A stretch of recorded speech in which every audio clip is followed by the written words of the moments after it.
Hello everyone, welcome back to the weekly market updates. I am Shaurik Kawat. The bulls have taken complete charge over the Dalal Street this week as the markets have witnessed the best week since the market's correction started in the month of September 2024. The fireworks were all over as the rally was broad-based. All the sectors have closed in deep green except the IT sector.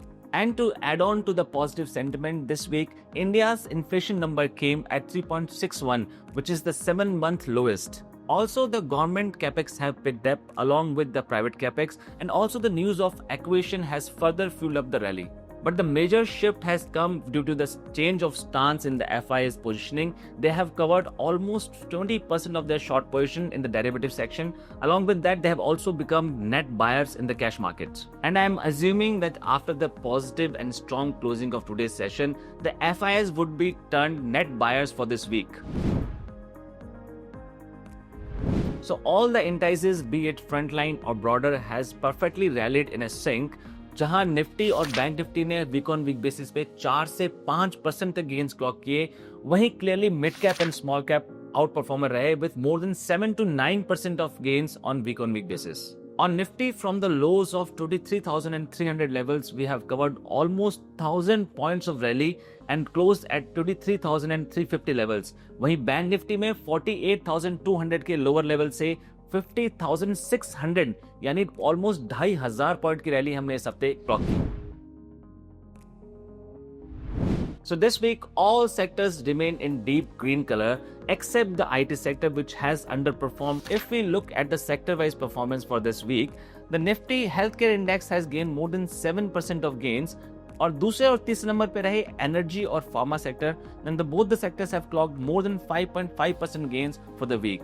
इस हफ्ते negative constitutes में केवल IT sector ही रहा जिसने week on week basis पे करीब 2% के negative returns post किए. And if we see year on year basis, the IT index has corrected more than 15% year to date.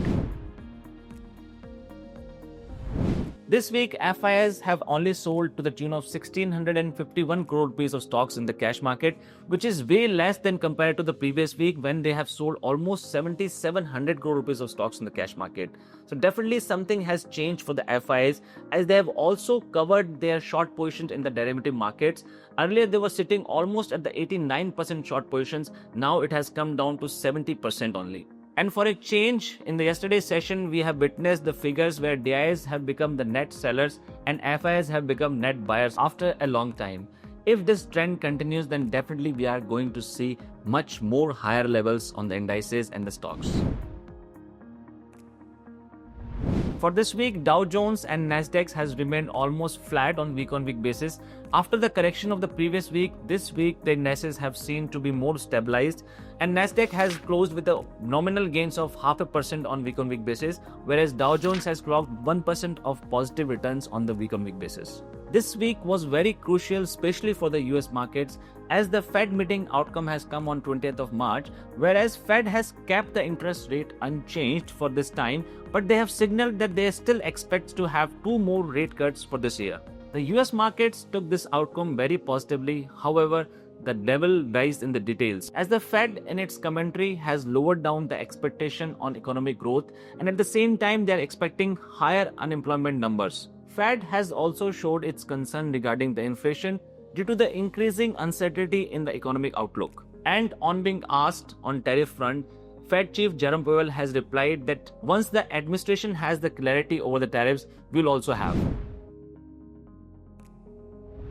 Gold Dream Rally has taken some pause this week as it has only clocked 0.19% of gains on the week basis, although due to the heightened tensions in the Middle East and Israel's new aggressive stance on Gaza Strip has definitely increased the safe haven demand for gold. On the other side, silver has cooled off a little bit and gave negative returns of 2.5% on the week basis. हालांकि year to date की बात करें तो silver और gold दोनों ने ही अब तक 12.5% के रिटर्न दिए हैं. After the strong and aggressive commentary by Israeli Defense Minister that they will use military as well as civilian pressure to implement the US President Donald Trump voluntary immigration plan at Gaza, the prices of crude oil has risen by 2.5% for this week. अगर crude oil की year to date performance की बात करें तो इस साल अब तक 6.5% की गिरावट दर्ज कर चुका है. Bank of England has kept their interest rate unchanged at 4.5% in their latest monetary policy meeting. साथ ही इस हफ्ते जापानीज इन्फ्लेशन नंबर सामने आए जो कि पिछले महीने के 4.0% के मुकाबले घटकर 3.7% पर रहे. In another news, in line with the other auto car makers in India, Kia India has also decided to increase their prices by 3%, which will be effective by April 1st. India's gems and jewelry export numbers have fallen by 19.73% on year-on-year basis, जिसमें कि gold exports 14.1% घटकर 6,549 करोड़ पर रहे. In a shock to all the EV auto car makers, BYD, the Chinese company, has claimed that they have made a charging station which can charge the car in 5 minutes and it can run up to 400 kilometers. On a very positive note, Hindalco has decided to invest 45,000 crore in the Indian metal industry. Defence council of India ने देश की तीनों forces, air force, navy और army के लिए 54,000 crore rupees के defence equipment bye करने के अप्रूवल अनाउंस किया है. Accenture has posted their quarterly results and also have revised their revenue growth guidance for FY25 from 4 to 7% to 5 to 7%. In its commentary, being the bellwether of IT sector in India, Accenture has showed certain concerns regarding the potential and the demand of the IT sector in coming time. This is it for this week. We'll come up with more important information next week. Till that time, stay tuned with us. Thank you so much. Jai Hind.